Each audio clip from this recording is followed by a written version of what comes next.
Hello everyone and welcome to our review of Trials of Mana, or as it was known 20 years ago, Seiken Densetsu 3.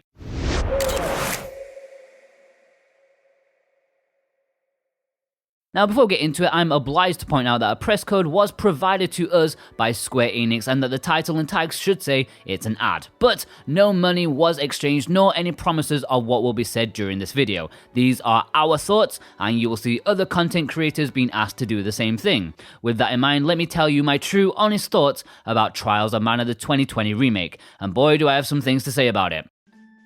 Trials of Mana is fairly unique in its storytelling department, well, especially for the time of the original's release. There are 6 characters, all of which can be the star of the show, and each have their individual story introductions and motivations. Of the 3 characters you need to pick, you'll start with the main one and then bump into the other 2 along the way. Like I said, they have their own introductions. I started with Angela, who was exiled from her kingdom due to her lack of talent despite being the queen's daughter. When you meet up with the other 2 characters you choose, you can also play through their intros too. Each only takes around 20 to 30 minutes, so it's nice to see their origins and how their motivations are quite different from each other. But the fact is, despite each of their issues, the problems can all be solved by the Mana Sword and summoning the Mana Goddess. These characters are different, but are bound by the same end goal and the overarching threat that looms over the various kingdoms of the world. As I mentioned, there are 6 characters, but only 3 will come along with you for the ride. You will bump into the remaining 3 along the way, but they will not follow or help you. This invites at least 2 playthroughs, since the second time you can play the game and have a completely different team and experience quite the difference, even in the bosses. Yes, most of the beats are the same, but a lot of interesting points won't be. The overall story about evil conquering the land is slightly generic these days, but it's a 25-year-old game. You go from here to there, find the Mana Stones and have a decent time. It's certainly not the best narrative you will ever experience, but it was enough for me to enjoy myself without being totally engrossed by it. So Trials of Mana is an action RPG. It's a surprisingly faithful remake of the Super Nintendo original, but with enough to make it feel like a completely new experience. This time it's fully 3D rather than top-down. You walk around towns, fields, and dungeons, the latter 2 of which you will bump into a lot of monsters. It's all in real time, so there's no random encounters. And as an area-like boundary surrounds you, when you come close to an enemy, it's time to go to town on them. You can freely switch between the 3 characters in battle with the shoulder buttons. Those not controlled by the player will be controlled by AI. They are a little dumb at first, but you can go into the menus and tweak their strategies, which I highly recommend you do. Anyways, each of them has a standard attack as well as a stronger barrier-destroying charge attack. These can be comboed together in order to create more kinds of attacks. Think of it kind of like a Dynasty Warriors in that sense. A couple of normal attacks followed by the press of the stronger one. You get the idea. Now, I came into this straight off the back of loving Final Fantasy VII Remake's combat system, and after playing that game for 35 hours over 3 days, it's fair to say that the battle system was in my brains, and it was a bit of a struggle to adapt to the quaint one here. There's no guarding, but there is an essential dodge roll, plus a jump button to deal with flying enemies. You have special attacks, which must be mapped to the left shoulder button, hold that down, and then press one of the face buttons. That made sense to me and worked well enough, although I did often get confused with holding the right shoulder button, to which you can map items and, most confusingly, attack spells. Yeah, I got very mixed up at times. When I wanted to cast magic, my instinct would be to hold the left down because, that's where the special attacks are, right? And it also happened the other way around. Even after I played this for like 10 hours, I was still holding down the wrong buttons. Despite that, battles are quite fun. They are simple but satisfying as you're always doing something. They're very energetic. There's no cooldown periods unless you're waiting for your special attack gauges to fill up, but they are used for rainy days anyways. The boss battles are especially fun. I really enjoyed most of them as they did present enough of a challenge. Although this one boss can go die in a fire, I have no idea how they thought this one was acceptable. It might be the least fun boss fight that I've ever played in any game ever. But anyways, in terms of being an RPG, you will probably think that it's a bit thin on the ground. Equipment, for example, is really underplayed. While you can buy new armor and weapons, there's nothing to them aside from stat upgrades, and even then, there's no variety. You just go into a new town, you buy the new weapon that's available, there's only one. There's nothing tactical about it. You can't choose between one that has more attack or perhaps one that gives you a bonus effect. No, you just buy the new one and be done with it, rinse and repeat for each town. You do have training points though, which can add some strategy. When you level up, you can assign points to each character in sort of kind of like a skill tree kind of thing, perhaps boosting their strength and earning a new attack, or boosting their intelligence and earning a skill that will give you a constant buff. Where the customization really comes out is in the class system. Each character has their standard class, fighter, mage, thief, etc. But at a couple of points throughout the game, you get the chance to change and enhance their class. As a brief example, the warrior Duran is given the chance to switch into a knight or a gladiator, which signify light and dark respectively. Perhaps one will give you a bigger stat boost, while the other one will give you something more tactical. And later on you can change again, so the gladiator can then choose between two more classes, different to the ones that the knight can be. So in the end, depending on how you developed your character, there'll be one of 4 possible classes. Either light light, light dark, dark light, or dark dark. It sounds very confusing and insane, but it makes sense when you're playing it. Plus, they get nice costume changes too, which, because I'm very shallow, is the best part for me. I really like the traversal in Trials of Mana. The fields and the dungeons are quite linear. There's generally only one way to get to the end or another town, but I think they struck a good balance as it didn't feel linear to me. There are lots of little secrets everywhere with chests and items, different paths to go around, some wider open areas that made it feel less linear than it actually is. Also, it's worth noting that this is a single-player only game. The original was multiplayer, but due to the new perspective, Trials of Mana Remake had to keep it single-player.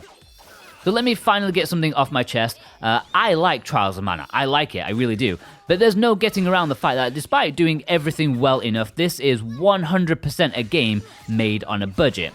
I think many people were hoping that this could be a top-tier release for Square to bring the series back to the forefront, but the fact is, this ain't no Dragon Quest XI. This is very much a game that would have been perfectly at home on the PlayStation 2. Now don't get me wrong, that is not an insult in the slightest for me personally, as the PlayStation 2 is the golden era for me in terms of RPGs, but people need to get their expectations in check with this release. It is fun, and I had a good time with the gameplay, and if you love RPGs of that era, you will love this, but don't go expecting the world. Alright, while the lower budget nature does show in the simple gameplay, it is the presentation that shows its true colors, as I'm sure you can see. The visuals are very simplistic, and the textures are quite poor in the environments. The original game was perhaps one of the best looking games on the system. This, however, is not. Like I said, this game is pretty much a late PlayStation 2 game, and is what Dragon Quest XI would have looked like if it was on that system. Don't worry, it doesn't bother me too much. I think the art style shines over everything, but a little more polish would have been nice. If everything was in the same league as the character models, I think that could have gone a long way to ensure people about its quality. In terms of performance, it's not 100% perfect, but mostly fine. I found some frame drops when there were quite a lot of enemies in one battle, and I performed a special attack when there was already a lot of effects going on. It's not something that you really need to worry about. It is only 30 frames per second, however, but for an RPG, that doesn't bother me in the slightest. In terms of audio, the music is pretty decent. You get the choice between the original soundtrack and the remake, which is mostly entirely faithful to the original, just with updated instruments. I found the music okay. Perhaps I was a little disappointed since I heard everyone fawn over the previous game's soundtrack, whereas I wasn't quite so blown away with what was offered here. I guess I had really high expectations, but that's my own fault. Now, there is voice acting, and oh boy, let me tell you about it. I mean, I don't know how they could have thought that this was okay. The English voice acting ranges from generic to truly awful. As my main character, I chose Angela for a couple of reasons, but I didn't take into account the unbelievably bad voice acting for her. Altena is preparing to invade other kingdoms to search for the Mana Stones. If the mages are here, we can bet there's a Mana Stone nearby. We need to find the Hero King as soon as possible, and ask him where the stone and its elemental are. Now, I get what they're going for. She's a bit bratty, quite neglected, but also spoiled due to her family status. I get the personality. But that doesn't mean they should drag in some random valley girl off the streets to do the lines. I mean, it's bad. Reese is also truly awful. Thankfully, I didn't pick her for my party. If you want an authentic, mid-90s, bad video game voice acting experience, then I implore you to choose Angela, Reese, and Charlotte for your party. However, if you want to have Angela in your party, and I know you do for a couple of good reasons, but can't bear the bad acting, then thankfully you can switch the voices to Japanese, which is 100 million times better. And that's coming from someone who's not a snob either way when it comes to sub or dub. Once I met with Reese in the story, that was it. I had to change. I couldn't have Reese and Angela having a conversation together in English. It made me want to jump out of a window. Base and returned. We're looking for a mana stone. The wind stone, to be precise. Oh, the Windstone. I believe it is located in Gust Hall, a cave in the Westerly Mountains. You may find your path blocked. And I know I'm sounding quite happy when I'm saying this, because it genuinely does make me smile at how bad it is. It might actually be a selling point for the game. It's so bad it's good. But seriously, play it in Japanese first so you can take the story somewhat seriously.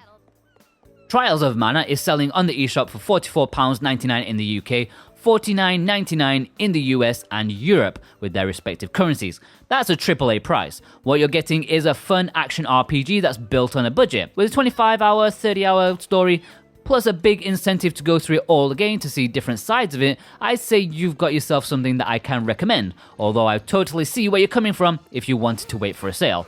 Both Lost Sphere and Oninaki from Square Enix are priced the same as this one, but for me, Trials of Mana is much better than those two. Of course, you can go physically if you want to, and that's available for a cheaper price if you shop around. I'm sure you can knock like 10 or 20% off the eShop price in the UK if you buy physically. And by the way, it's worth noting that the download size is a whopping 10 gigabytes, which surprised me to say the least. Overall, Trials of Mana is a game that I enjoyed playing. I enjoyed playing it for what it is, and what it is an action RPG built on a budget. Thankfully, the core mechanics were all in place from the original classic release, but now wrapped up in a 3D package with a few additions and a few rough edges thrown in for good measure. Yes, presentation isn't exactly great, but I still really enjoyed my time playing Trials of Mana a lot. I like the customization in the classes. If you miss the days of the PlayStation 2, then I'm sure you'll get a big kick out of this one. If you were hoping for a modern top-tier JRPG, then perhaps you need to lower your expectations and wait for a small sale. For me, from what I played, despite its rough edges, it brought me back to my youth. I quite enjoyed it despite its flaws. An 8 out of 10. Alright guys, once again, this review copy was provided to us by Square Enix. No money was exchanged. I'm not sure they'd be happy about paying me to take the piss out of the voice acting, but yeah, it says ad because they asked us to do that. I would like to give a big shout out to SwitchWatch's executive producer Dane Wilkinson. Thank you for your support, and all the people who have become members. Be sure to check out a couple of reviews that we've had out recently. We had a review of Hyperjam, plus a couple of visual novels that you may want to look into if you're into fan service. I think they're all well worth a look. Plus, we have a weekly bargain series from James on Sunday and my weekly physicals video on Monday. We'll see you guys over there. Take care.